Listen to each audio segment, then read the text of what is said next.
This deck has everything. The biggest Darkhawks. The meanest deck sucker in the game. Ways to get your rocks off.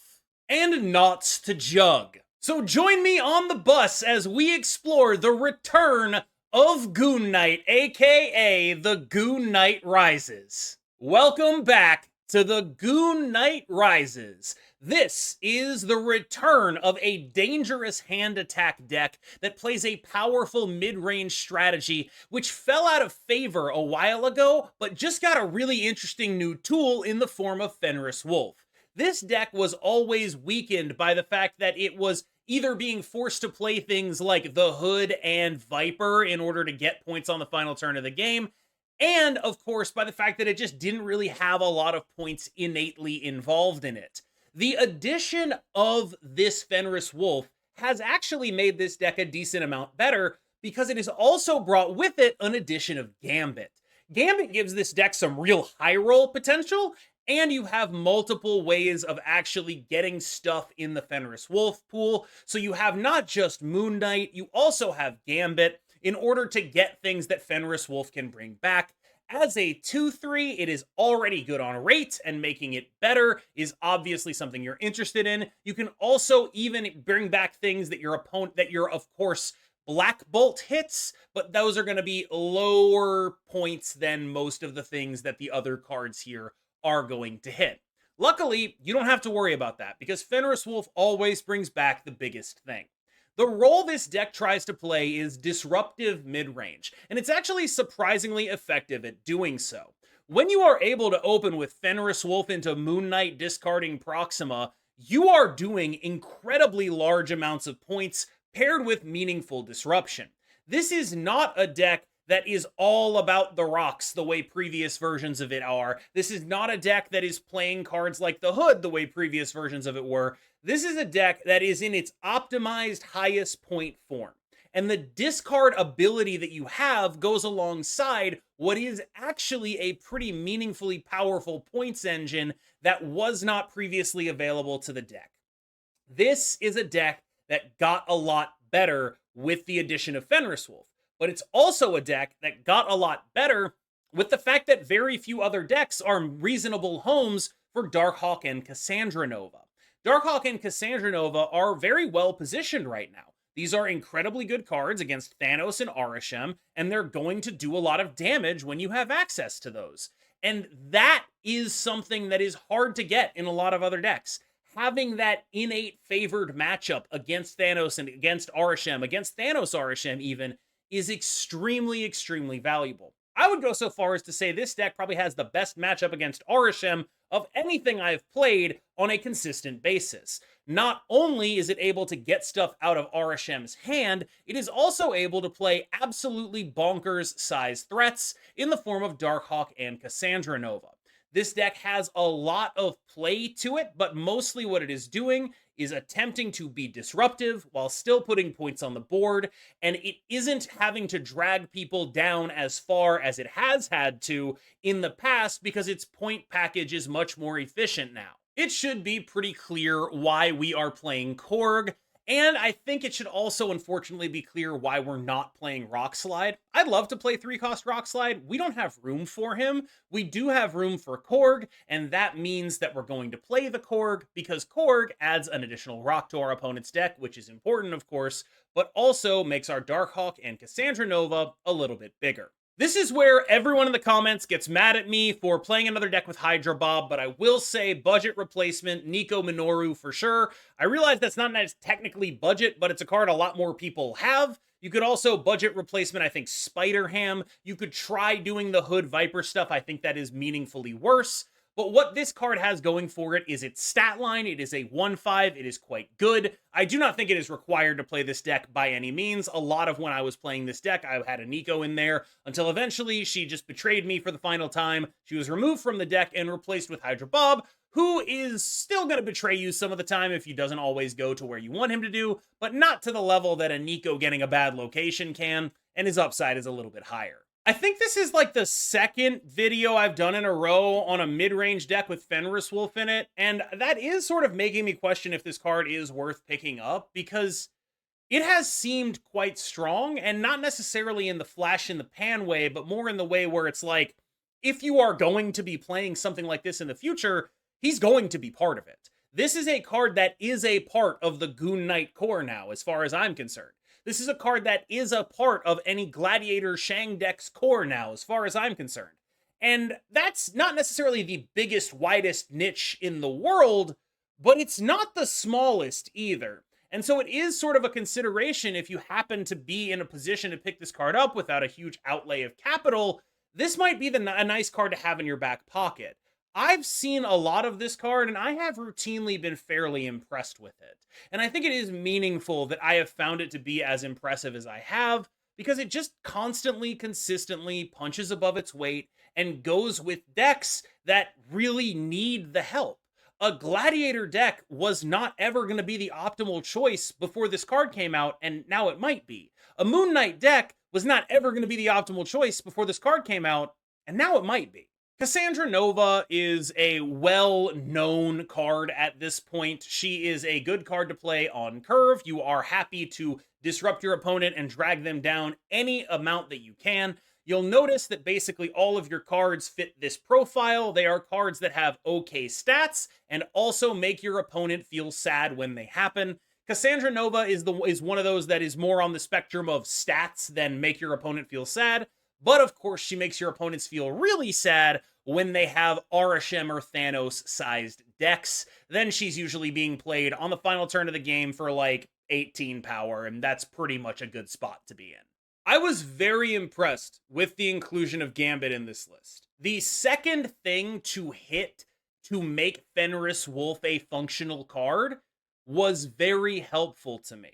There were games where my final turn was like Gambit Juggernaut. That's just almost impossible to play around profitably. You can guess, and you might guess right, but I have no idea how I would play against the deck that has Gambit Juggernaut. That could be literally anything, literally anywhere. It's just very difficult to comprehend and deal with, and I think this deck gets a lot of value out of just being a deck that is like, wow, that's really hard to play against, and also all my cards have been discarded. And Gambit just trading 1-for-1, Fenris Wolf making that a 2-for-1, that's just good enough. That's just what this deck wants to be doing. You do have to trust Gambit some of the time. It's not the greatest thing in the world, but you do have to do it. This should be a fairly self-explanatory card in the list. It is here to slam the door on lanes in which you are winning. It is your answer to things like Shang-Chi, and it is a card that's going to require you to pay attention to priority pretty meaningfully, because a lot of the time your turn 5 is playing one big guy, and then your Juggernaut may be protecting that guy from a Shang or an Enchantress or whatever, and then you play something else somewhere else. That's a pretty common way to do this. You could also just do it as like, here's a lane that is close, I have priority, Juggernaut goes there, I'm going to win the lane. This is almost a 3-energy Goliath some of the time, and that is just a very powerful card whenever you're doing it alongside anything else, and you often are. Black Widow's actually quite interesting in this deck because you are able to meaningfully keep your opponent's hand size very, very, very, very small. And the activate means you can even do it on turn 5 after a Black Bolt. So you can do things like, turn 3 Moon Knight, turn 4 this, turn 5 Black Bolt, activate this, they discard a card, they don't draw a card for turn 6. And like, if they're playing cards, they might just be out of cards at that point, or be so limited on cards that you can just be like, well, they probably don't have the exact 2 cards they need to beat me. And sometimes they will, but a lot of the time, the advantage of a deck like this is it almost incentivizes you to stay in these games because, like, realistically, what are they going to do to you without resources to do it with? The nut draw with this deck is playing Fenris Wolf into Moon Knight discarding Proxima. That's just busted, right? You're discarding one of their cards, you're putting something in the Fenris Wolf pool, you're getting a free 7 power. It's completely insane. It's completely insane. And this was already like kind of the nut draw in the deck, but the fact that Fenris Wolf is such a force multiplier on that nut draw is really why this deck makes sense right now, because you actually just have these very overpowering starts. And this deck generally struggled because it did not have explosiveness. This was a very predictable, straightforward, basic, easy to play against deck. And now, if you play like a Fenris Wolf on 2 and you have this and you snap and they don't retreat, you're probably just going to beat the crap out of them. You're getting too many stats for free in a deck that is removing their hand and disrupting them, and you still have plenty of stats on the back end to back them up. This is not the world's greatest Darkhawk deck, to be completely honest with you. It's all right. There's nothing wrong with it in terms of what it is. But you do have to keep in mind that you have basically just Black Widow and Korg for keeping things from being drawn. And that means that because you're not a rock slide gamer, because you're not really going all in on this guy's very often like 9 to 11 rather than like 13 to 15, which is fine. He's really one of your only ways in this deck to go over 7, which is something that does matter because a lot of what you're putting out on the board is stuff that is 7. Part of what makes this deck predictable is that the fact that it's like points are so very clear, but this is still fundamentally just a good card for the list. Even though we're not fully invested in it, it's just a pretty big, pretty solid 5 that I think does a lot of good work here. I do think that it is small enough that if there were not so much Thanos and Arishem in the metagame, I would consider that maybe like Claw could be better than this. I don't think that it is, but it is something that sort of enters my brain. It's like maybe there's another 5 we can play here. But until those decks are really not showing up, I think that we're just playing this card because the upside against those matchups is so high, and I'm not convinced that anything is actually straight up better than it. So if I think both things are equal, but one of them instantly wins the Thanos or Arishem matchup, I'm going to take the one that instantly wins. Fun fact, Black Bolt's actual real canon name is Blackagar Boltagon. I just felt like telling you that because it is just like absolutely like slap you over the head Warhammer 40k ass name that I laugh about every time, honestly. It's a good card. Black Bolt discarding stuff is your 3rd best option usually for Fenris Wolf, but discard gets better the more of it you have. The more you're able to discard your opponent's stuff, the less options they have. And so if you're able to do something like, you know, the Moon Knight stuff that we talked about, like Fenris Wolf, Moon Knight, Proxima, you follow it up with a Black Widow, you follow it up with this, you've discarded 3 of their cards, you've discarded 2 of their cards and they're not drawing a 3rd one, right? It's so hard to win when that happens, even if the hits aren't the best. We are playing Moon Knight, we are playing Black Bolt, which means we are of course also playing Stature. Black Bolt Stature is a combo that I have a lot of love for in my heart. A lot of some of my like best memories of this game were like Black Bolt Stature mid-range decks. This is not really that. It's much more, you know, explosive and a little bit more gimmicky by the same token. These are no longer the best cards for their cost by any means, but they are quite dangerous. And Stature, especially as a 1/7, is a dangerous final turn play in a deck like this. But don't get married to that, especially if you're playing against the Mirror. Getting her out there earlier so she's not discarded by opposing Black Bolts is quite important as well. All right, y'all. Thank you so much for making it through that video, especially with the gag intro that I did. I am a little worried about that intro. Like, I do wonder if it's too close to the line. I thought it was very funny. My chat thought it was very funny. But it was also recorded at like 3:30 in the morning, and it might not be as funny at like, 9:30 the next day. We'll see. As always, I've been KM Best. You've been phenomenal, and we will see you in the next one. I just realized that I should have said I've been KM Bust. Ignore me. Just go to the gameplay. Hope you start a KM cult. I'll drink the Kool-Aid. Well, welcome to the Kool-Aid. The Kool-Aid machine. Ooh. Oh my God, they're a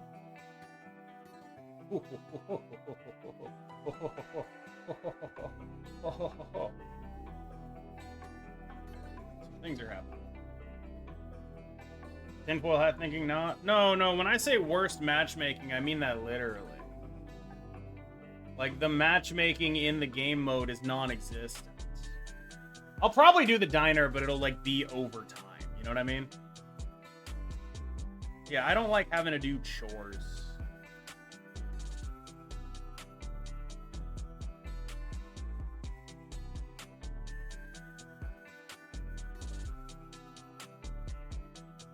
I'm not a chore lover.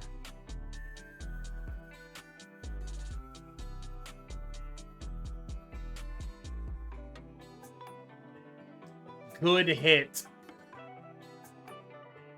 That is a phenomenally good hit.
I would imagine this wins in the world's most heinous and horrific of ways. Okay, they snapped me. What am I fucking missing? I don't know.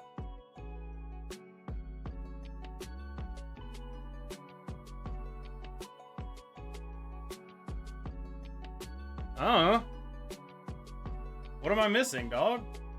We're winning that. What are you doing snapping this? That is such a... just a wildly disrespectful snap to make. Like, come on, man. I don't even think they win a lane. That is crazy. That is crazy.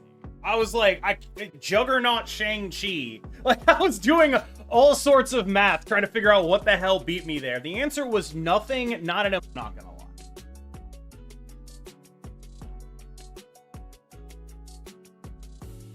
Like, we did a whole lot of not things there.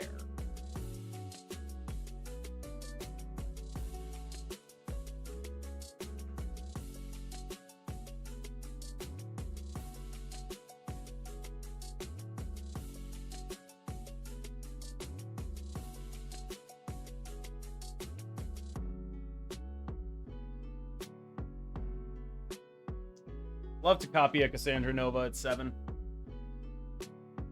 That's just a 13 power lady.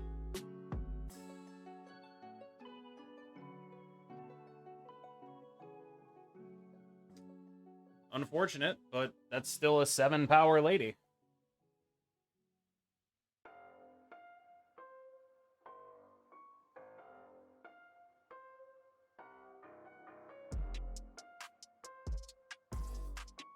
Honestly, part of me wants to put it there just to make us less vulnerable to, like, the inevitable.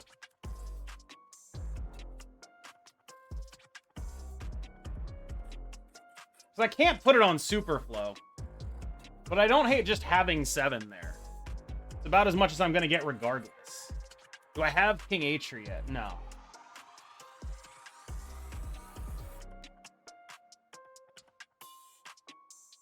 We go for this on 5, by the way. All right.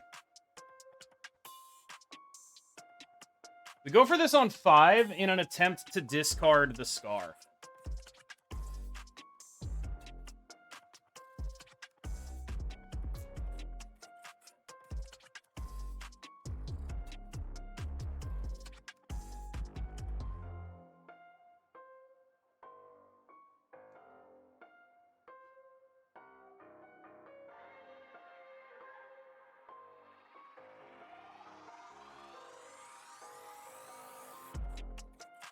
It's at 2 right now, so there's a chance we actually do hit it. Boom! Got him.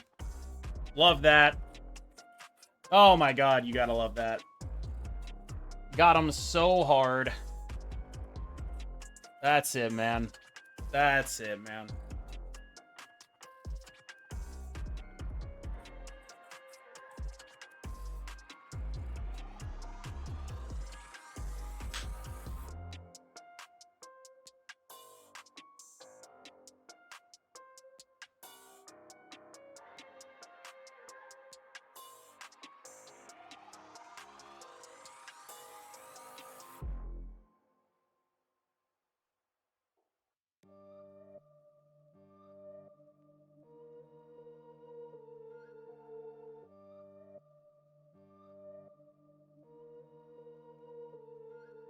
Fenris Wolf. Ugh.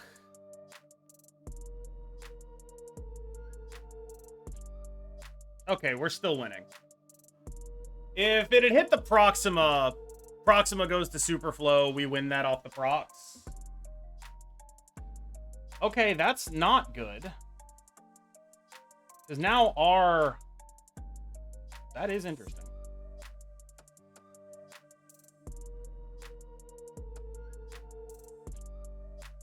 I don't exactly know what this means for me as a gamer.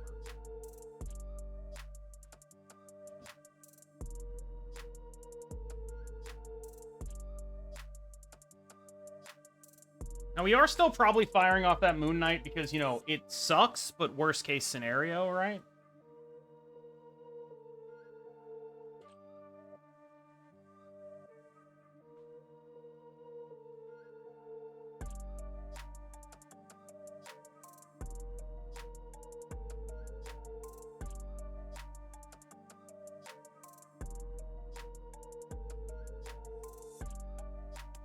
I'm feeling ballsy.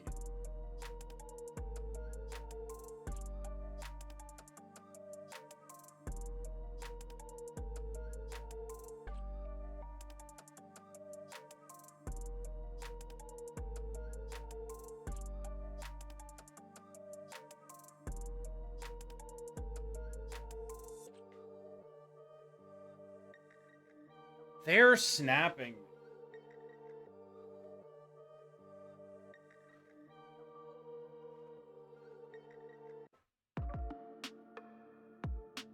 So, like, I must be getting Shang-Chi'd here? I guess?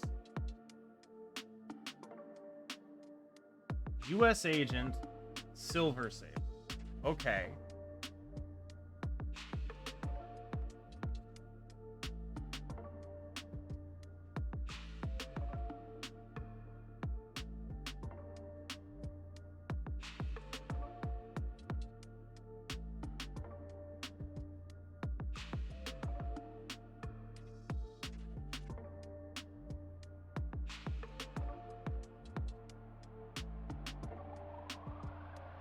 Not the Proxima, please. Ah. That's life, I suppose.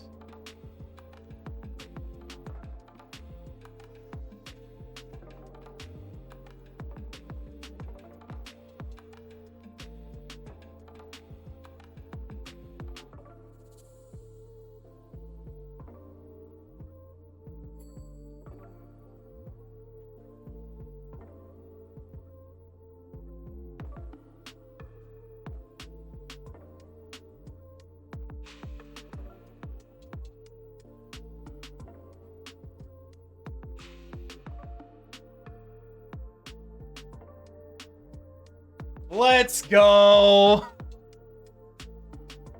Look at all those emotes. All those emotes into lose true combo. Fuck, are you serious? That's the card that Darkhawk package is frustrating because you can't do Glad Fenris. True, but I think Gambit might make up for it. I really enjoy this Gambito. Like, that's the main innovation, in as much as there is one I see in this deck, is Gambito. And I think that's not awful.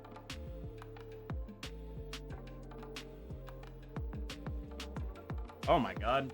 Your boy is about to get some cards out of his hand.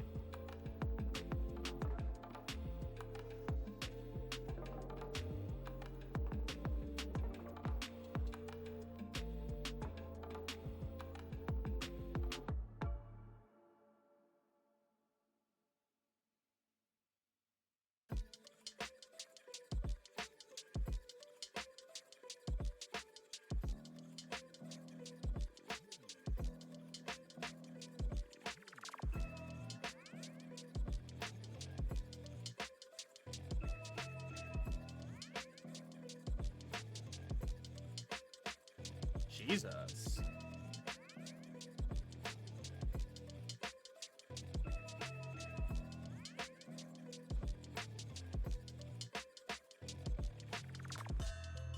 Scary.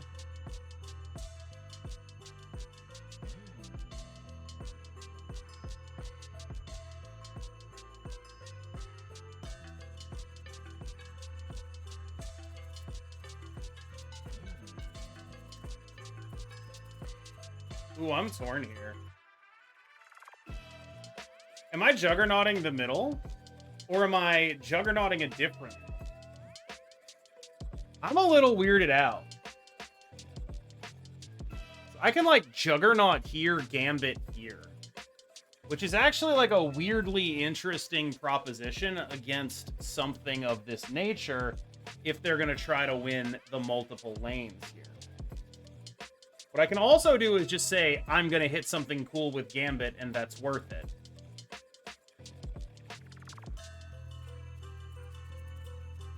Surely, yeah?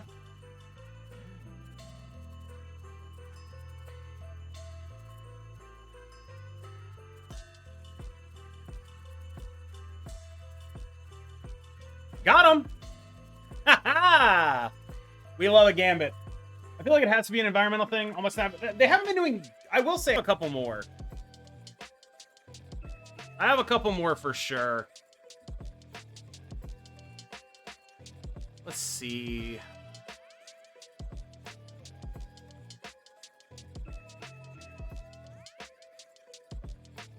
Where are my custom commands? Are they all on MTG bot? Is that where they are?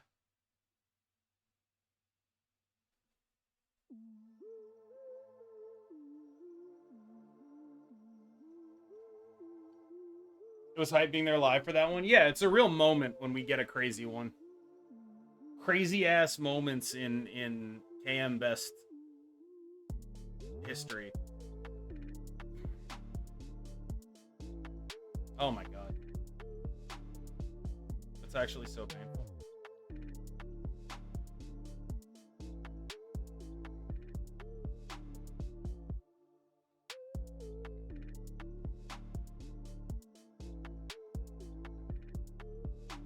Yo, that Malekith is crazy, though.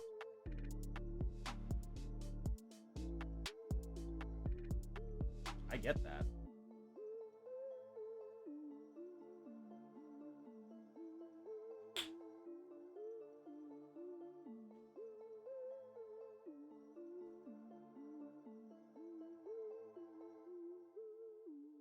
We want the Malekith more than we want a chance at a Dracula or a Gambit, right? Oh, it won't matter. So, I mean, at least it's funnier this way. Surely Dracula just goes away here. Yes! He actually does. We actually did something there. Love to see that.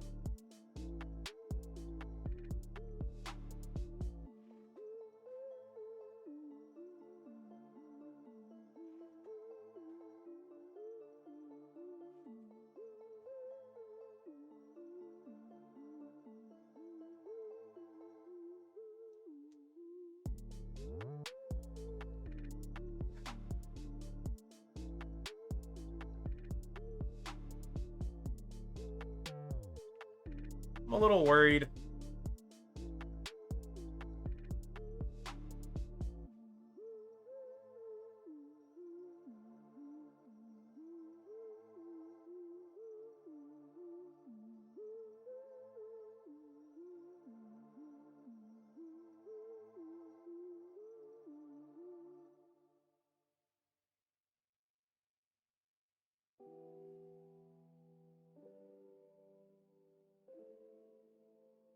Hopefully we win the middle.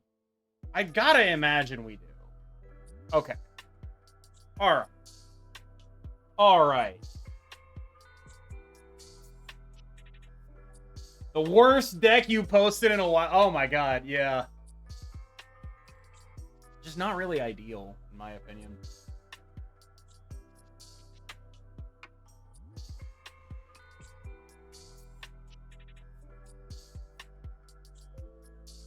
Death's Domain. Alright. On the one hand, that's good for us. On the other hand, it's bad for our Juggernaut. You want Galactus to be relevant? You psycho? Yeah. Real, honestly. Kind of a real critique there. Ah. Ah ha ha ha ha ha.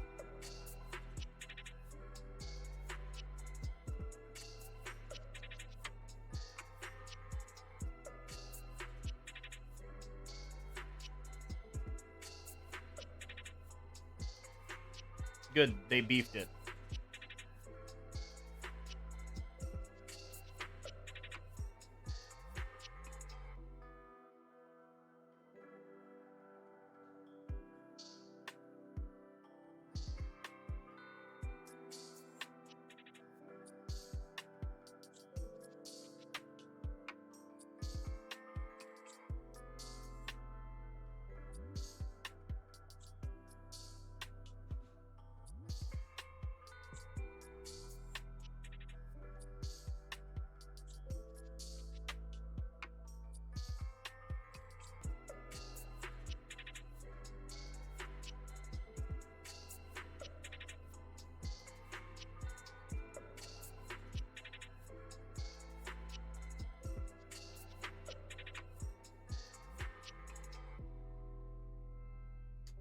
Yeah, we just got a hit.